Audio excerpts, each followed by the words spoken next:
नमस्कार, स्वागत है आप सभी का। मैं हूं हिमांशु और आप देख रहे हैं हलचल इंडिया, बेबाक खबर तेज असर। आइए नजर डालते हैं आज की खबरों पर। इंडिया गठबंधन से प्रत्याशी हरेंद्र मलिक की बड़ी जीत के लिए समाजवादी पार्टी कांग्रेस पदाधिकारियों व कार्यकर्ताओं की बैठक समाजवादी पार्टी कार्यालय पर कांग्रेस जिला अध्यक्ष सुबोध शर्मा की अध्यक्षता में वरिष्ठ सपा नेता मास्टर अल्ताफ सपा महानगर महासचिव सलीम मलिक के संचालन में संपन्न हुई। मीटिंग को संबोधित करते हुए इंडिया गठबंधन प्रत्याशी हरेंद्र मलिक ने गठबंधन दलों के कार्यकर्ताओं से एकजुट होकर सपा राष्ट्रीय अध्यक्ष अखिलेश यादव व कांग्रेस नेता राहुल गांधी को ताकत देने के लिए एकजुट होकर गठबंधन प्रत्याशियों को जिताने की अपील की। उन्होंने बढ़ती महंगाई, किसान मजदूर, नौजवान की दुर्दशा व देश में बढ़ते तानाशाही नफरत के माहौल को समाप्त करने के लिए भाजपा सरकार को जिम्मेदार बताते हुए लोकसभा चुनाव में सभी से समर्थन की अपील की। पूर्व सांसद कादी राणा ने अपने संबोधन में इंडिया गठबंधन प्रत्याशी हरेंद्र मलिक को भारी मतों से जिताकर आपसी एकता भाईचारे को मजबूत करने का आह्वान गठबंधन दलों के कार्यकर्ताओं से किया। मीटिंग की अध्यक्षता कर रहे जिला अध्यक्ष कांग्रेस सुबोध शर्मा ने कहा कि आज देश के संसाधन को चंद उद्योगपतियों की लूट से बचाने और अगड़े पिछड़े दलित अल्पसंख्यकों की ताकत से खिलवाड़ कर रही भाजपा सरकार को हटाने की आवश्यकता है। उन्होंने कहा कि गठबंधन के सभी दल के कार्यकर्ता इंडिया गठबंधन प्रत्याशी हरेंद्र मलिक को जीत दिलाने के लिए एकजुट होकर कार्य करें। समाजवादी पार्टी के पूर्व महानगर अध्यक्ष अंसार आर्दी ने अपने संबोधन में सपा कार्यकर्ताओं के साथ कांग्रेस नेताओं, पदाधिकारियों, कार्यकर्ताओं से आपसी एकजुटता व ताकत के साथ इंडिया गठबंधन प्रत्याशी हरेंद्र मलिक को जीत दिलाकर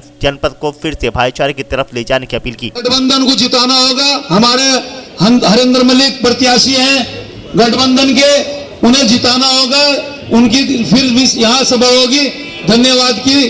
वो जो योजनाएं समाजवादी पार्टी के राष्ट्रीय अध्यक्ष अखिलेश यादव जी ने दी थी, हमें जन जन तक उन्हें पहुंचाना होगा, मोहल्लों में पहुंचाना होगा।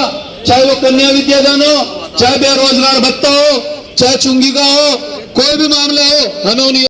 हरेंद्र मलिक जी और सम्मानित सभी यहाँ कांग्रेसी जो कार्यकर्ता नेता हमारे बीच आए, मैं सबसे पहले उन सभी का स्वागत करता हूँ, सभी का धन्यवाद करता हूँ। आप इतनी संख्या में यहाँ पहुँचे और इस गठबंधन को आपने यहाँ आकर अपने विचारों से, मैंने 2-3 जो है सदस्य कांग्रेस की तरफ से बोले, बहुत अच्छा बोले और मुझे पूरा विश्वास है एक इस तरीके की तैयारी के लिए आप लोगों की आज हम संयुक्त रूप से मीटिंग रखी गई है कि हमें ये चुनाव जीतना है और जीतने का तरीका क्या होना चाहिए, क्योंकि सामने हमारे साम दंड भेद मक्कार हर तरीके के जुमलेबाज पार्टी वाले हैं। वे लोगों के बीच जाके जिस तरीके का भ्रमित करने का काम करते हैं, उन्हें हमें उनकी क्या काट करनी चाहिए। हमें भी अपने तरीके से सभी कार्यकर्ताओं को, सभी नेता को इस कार्य पे भी ध्यान देना होगा और मुझे पूरा विश्वास है जैसे आप लोग एकजुट होकर आज बैठे हैं, इसी तरीके से इस मैदान को फतह करने का भी काम करेंगे। जय हिंद, जय समाजवाद, जय कांग्रेस। पार्टी कार्यालय बैठक हुई, कांग्रेस के पदाधिकारी भी थे, समाजवादी के भी। आज गठबंधन की अच्छी बात हुई है। कल आम आदमी पार्टी के लोग मिले थे, आज कांग्रेस के लोग मिले हैं और पार्टी की दोनों पार्टी के नेता बैठ करके चुनाव की व्यूहरचना करेंगे, किस प्रकार चुनाव लड़ेगा, रणनीति पर विचार करेंगे। इस तरह का समर्थन मिल रहा है, जनसंपर्क भी आप कर रहे हैं लगातार। मेरे से ज़्यादा आपको जानकारी, मैं मेरे चेहरे से लगता होगा कि मैं संतुष्ट हूँ, अच्छा समर्थन मिल रहा है, कोई दिक्कत नहीं है। अब ये समर्थन को वोट में बदलना और वोट डलवाना, ये हमारा काम और कोशिश होगी। चुनाव कभी हल्का नहीं होता।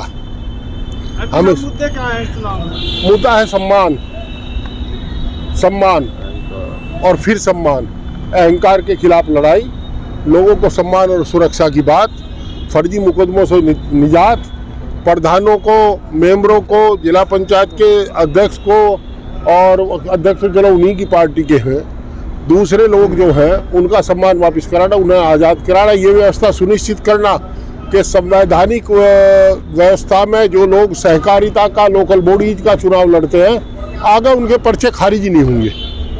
सबका सम्मान वापस कराने की बात है। हम किसी का गला नहीं पकड़ते। चुनावी वादों को लेकर क्या कहेंगे? जिस तरह चुनावी वादे किए जाते हैं उसके बाद चुनाव के बाद कोई वादा याद नहीं रहता। अब मैंने तो अभी कोई वादा ये कि क्या सम्मान दूंगा, सम्मान में देता ही हूँ।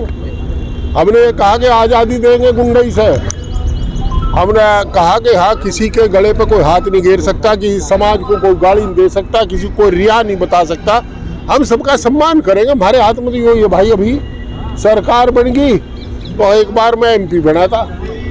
प्रत्याशी, भाजपा के प्रत्याशी कह रहे हैं कि समाजवादी पार्टी में गुंडाई रही है और सड़कों पर गड्ढे रहे हैं, लेकिन ये हम सबने खत्म किए हैं। हाँ भाई, मैं व्यक्तिगत टिप्पणी नहीं करता।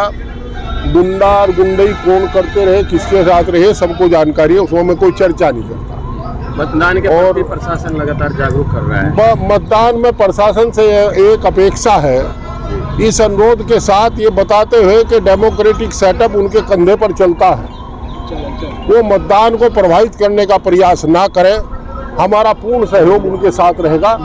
क्योंकि अभी देखा गया कुछ पुलिस विभाग में जिन लोगों के ट्रांसफर हुए थे, नियमों के मुताबिक हुए, तो उनकी रवानगी रोक दी गई ताकि वो चुनाव को प्रभावित कर सके। उन्हें मुजफ्फरनगर लोकसभा में तैनात किया गया। तो ऐसे हालात में हम चाहते हैं कि वो किसी भी दशा में नौजवान है, SSP और डिस्ट्रिक्ट मजिस्ट्रेट दोनों से हम अपेक्षा करेंगे, अनुरोध करेंगे कि चुनाव को प्रभावित ना करें। पहले जिलाधिकारी ने चुनाव निष्पक्ष कराए, पहले SSP ने चुनाव निष्पक्ष कराए। कम से कम निष्पक्ष होना ही नहीं, निष्पक्षता दिखनी भी चाहिए। ठीक है। नहीं तो देखिए, ये मुजफ्फरनगर है, बहुत आसानी से बेईमाना होने नहीं देंगे। हम ही लोग ना रहे, मैं नहीं कह रहा, मैं हम लोग ना रहे तो बेईमाना होगा, नहीं तो होगा नहीं। पिछले चुनाव में जिस तरह चौधरी साहब हारे और जिस तरह का चुनाव रहा, क्या उम्मीद है इस बार चुनाव कहाँ जा रहा है? चौधरी साहब बहुत बड़े नेता थे। हमारी खुशकिस्मती होगी कि हम उनकी हार का बदला लेकर के उन्हें श्रद्धांजलि अर्पित कर सकें। उस नेता को, वो राष्ट्रीय नेता थे, उनको हरा जाएगा। मैं कार्यकर्ता हूँ, जमीनी कार्यकर्ता हूँ, मेरे में उनमें एक अंतर है। आरोप भी लगाए जा रहे हैं कि अगर रिकाउंटिंग होती तो अजीत साहब जीत जाते। मैं कह रहा, अगर निष्पक्ष काउंटिंग रहती तब भी जीत जाते, निष्पक्ष वोटिंग होती तब भी जीत जाते। 4 बजे 6 बजे तक बूथ में फर्जी वोटिंग हुआ, सबको जानकारी है। अब नहीं होगा।